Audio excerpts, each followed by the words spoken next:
कक्षा 11वीं का आज का दूसरा टॉपिक है द्रव्य का वर्गीकरण। तो चलिए इसे हम स्टार्ट करते हैं। इसे जानने के लिए सबसे पहले ब्रह्मांड और यूनिवर्स के बारे में जानते हैं। सभी पदार्थ और वस्तुएं जो इस प्रकृति में निर्मित हैं उनसे मिल करके एक ब्रह्मांड या यूनिवर्स बनता है और वह ब्रह्मांड दो प्रकार से विभाजित होता है, जिसमें पहला होता है द्रव्य मैटर या पदार्थ जनरली जिसे कहा जाता है, दूसरा होता है ऊर्जा या एनर्जी। तो द्रव्य किसे कहेंगे? कोई भी वस्तु जो इस प्रकृति में मौजूद है जिसमें द्रव्यमान होता है, आयतन होता है, जो स्थान घेरता है, जिसे हम अपनी इंद्रियों से अनुभव करते हैं, उसे ही हम द्रव्य या पदार्थ कहते हैं। ठीक है। ऊर्जा को हम देख नहीं सकते, किंतु द्रव्य को हम देख सकते हैं। ऊर्जा को हम प्रकाश ऊर्जा, ऊष्मा ऊर्जा के रूप से डिफाइन कर सकते हैं। द्रव्य की परिभाषा यहाँ लिखी गई है कि ऐसा कोई भी वस्तु जिसमें द्रव्यमान होता है, जो स्थान घेरता है और जिसे हम अपनी इंद्रियों से अनुभव किया जा सकता है, द्रव्य या पदार्थ कहलाता है। तो आप ये परिभाषा लिख लेंगे द्रव्य की। अब हम पढ़ेंगे द्रव्य का वर्गीकरण। तो द्रव्य को दो भागों में विभाजित किया गया है। पहला है भौतिक वर्गीकरण और दूसरा है रासायनिक वर्गीकरण। भौतिक वर्गीकरण क्या होता है? ये वर्गीकरण साधारण ताप दाब पर पदार्थ की भौतिक अवस्था से संबंधित होते हैं। और रासायनिक वर्गीकरण क्या होता है?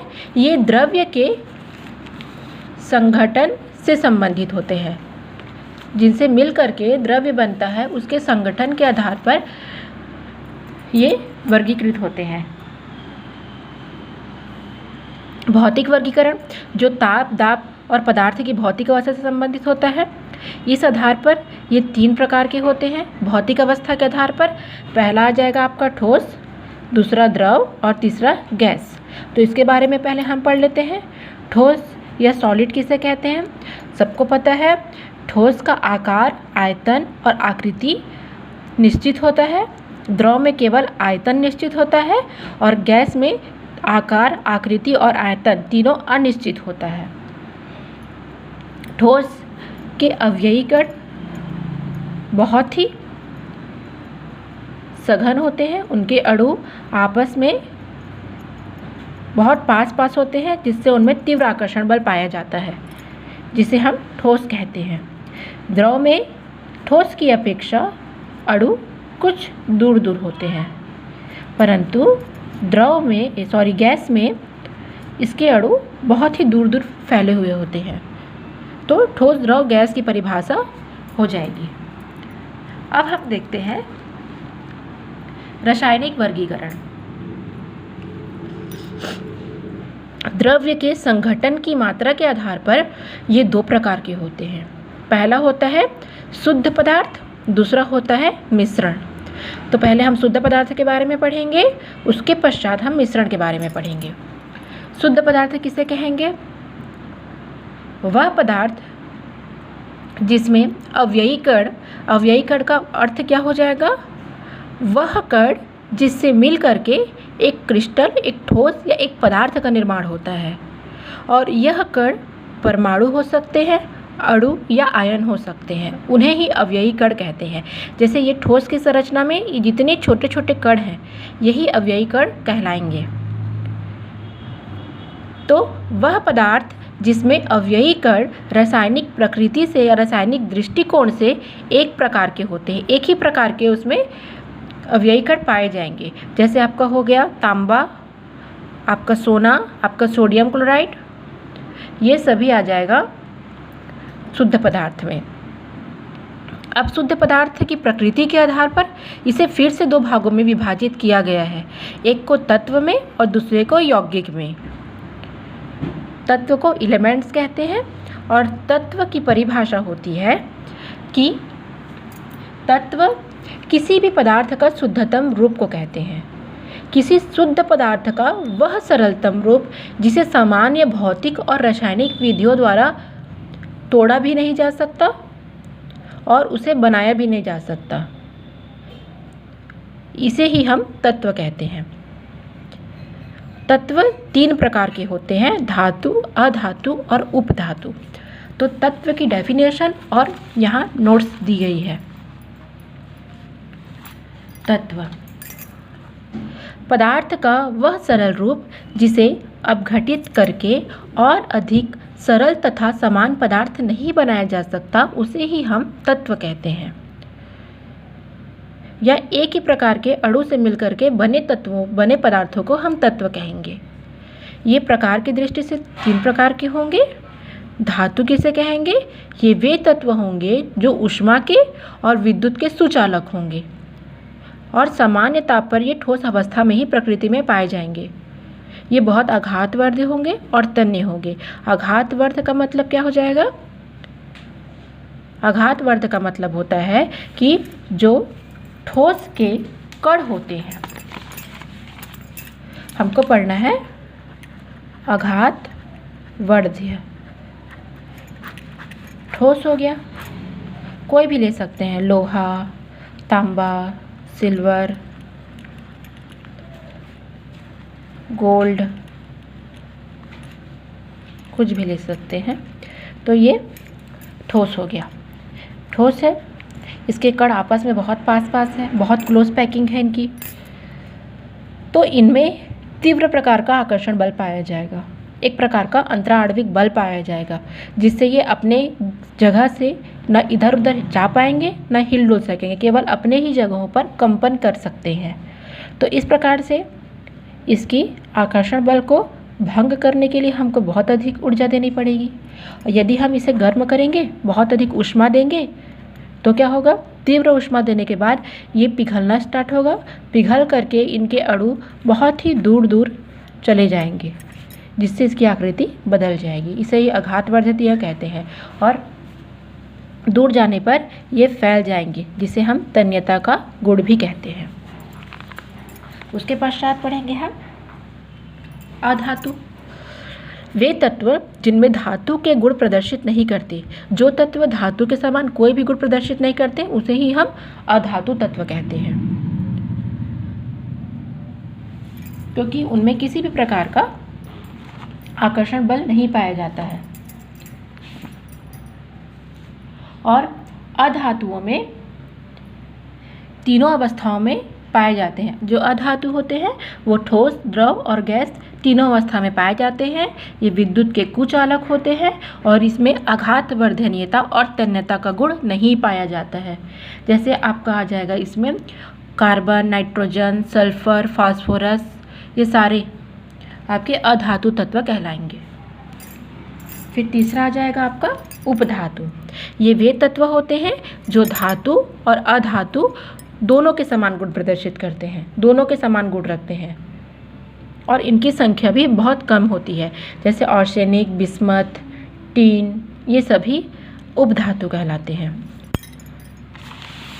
तो अब हम तत्व के पश्चात अब हम यौगिक के बारे में पढ़ेंगे। तत्व के पश्चात अब हम यौगिक के बारे में पढ़ेंगे कि यौगिक किसे कहते हैं और यौगिक के कितने प्रकार होते हैं। तो यौगिक किसे कहेंगे? जब दो या दो से अधिक तत्वों को एक निश्चित अनुपात में मिलाया जाता है तो उसे हम यौगिक कहते हैं। एग्जाम्पल के लिए हम लेंगे NaCl। यहाँ पर एक तत्व सोडियम है और एक तत्व क्लोरीन है। तो सोडियम और क्लोरीन की एक निश्चित मात्रा या एक निश्चित अनुपात को मिलाने पर ही सोडियम क्लोराइड यौगिक के रूप में प्राप्त होगा। और ये 2 प्रकार के होते हैं, अकार्बनिक और कार्बनिक। तो यहाँ पर परिभाषा दी हुई है। जब 2 या 2 से अधिक तत्वों को एक निश्चित अनुपात में मिलाया जाता है तो उसे हम यौगिक कहते हैं। यौगिक दो प्रकार के होते हैं, अकार्बनिक यौगिक और कार्बनिक यौगिक। अकार्बनिक यौगिक किसे कहेंगे? ये वे यौगिक होते हैं जो प्रकृति में चट्टान एवं खनिज जैसे निर्जीव स्रोतों से प्राप्त होते हैं। प्रकृति में चट्टान और खनिज जैसे निर्जीव स्रोतों से प्राप्त होने वाले यौगिकों को हम अकार्बनिक यौगिक कहेंगे। जैसे प्रकृति में हमको संगमरमर मिलते हैं, उसी प्रकार फिटकरी भी मिल जाती है, साधारण नमक मिलते हैं, जिप्सम मिलते हैं, तो इन सभी को अकार्बनिक यौगिक कहते हैं। जितने भी मिलने वाले खनिज हैं, जितने भी मिलने वाले धातु के यौगिक हैं, वो सारे इसमें आएंगे। कार्बनिक यौगिक ये वे यौगिक होते हैं जो पादप एवं जंतुओं में उपस्थित होते हैं, अर्थात निर्जीव स्रोतों से प्राप्त नहीं होते हैं, सजीवों से प्राप्त होते हैं। इन यौगिकों में कार्बन मूल अवयव के रूप में पाया जाता है। कार्बन की मात्रा इसमें मुख्यतः पाई जाएगी। उदाहरण के लिए कार्बोहाइड्रेट, वसा, प्रोटीन, जैसे कुछ पौधे ऐसे होते हैं जिनमें से हमको वसा की प्राप्ति होती है। कुछ पौधे ऐसे होते हैं जिनसे हमको तेल मिलता है, वसा मिलता है। कुछ ऐसे होते हैं जिनमें से हमको प्रोटीन की प्राप्ति होती है। तो ये सारे आ जाएंगे कार्बनिक यौगिक के रूप में। जैसे वनस्पति तेलों से वनस्पति घी बनाया जाता है। कुछ पौधे ऐसे होते हैं जिनको हम प्रोटीन के रूप में ग्रहण करते हैं, वो सभी कार्बनिक यौगिक में आ जाएंगे। अब उसके पश्चात हम पढ़ेंगे कार्बनिक यौगिक के बाद हमारा अगला है मिश्रण, क्योंकि रासायनिक वर्गीकरण में शुद्ध पदार्थ और मिश्रण दो प्रकृति है। तो शुद्ध पदार्थ में आएगा आपका तत्व और यौगिक। तत्व के तीनों प्रकार हमने देख लिए, धातु, अधातु और उपधातु। यौगिक का देख लिया। अब देखेंगे हम मिश्रण कि मिश्रण किसे कहेंगे, सममांगी मिश्रण और विसमांगी मिश्रण क्या होता है। तो मिश्रण किसे कहेंगे, जब दो या दो से अधिक तत्वों को किसी भी क्रम अथवा किसी भी अनुपात में मिलाएंगे तो हमको मिश्रण प्राप्त होगा। इसमें मुख्य अंतर यौगिक और मिश्रण में ये है कि यौगिक को हम एक निश्चित अनुपात में मिलाते हैं, किंतु मिश्रण को हम किसी भी अनुपात में मिला सकते हैं।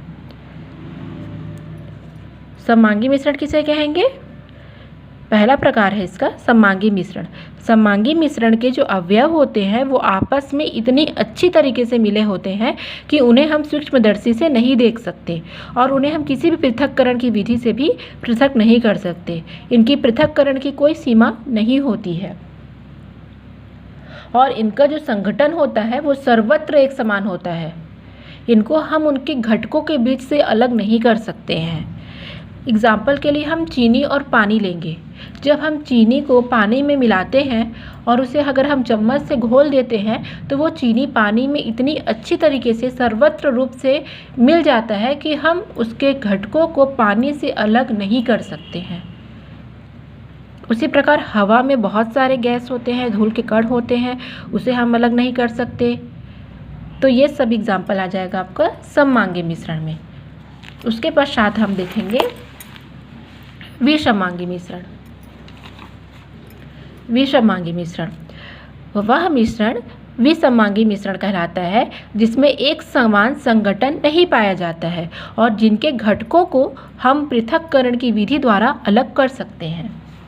जैसे सबसे इजी एग्जांपल रेत और पानी का मिश्रण, जिसे आपने देखा है। अगर रेत को हम पानी में मिलाएंगे और उसे कुछ देर के लिए छोड़ देंगे तो पानी को छान करके रेत और पानी को हम अलग कर सकते हैं। उसी प्रकार बालू में यदि हम लोहे के बुरादे मिला देंगे तो उसको भी हम पृथक कर सकते हैं। तो ये हो गया आपका द्रव्य का वर्गीकरण।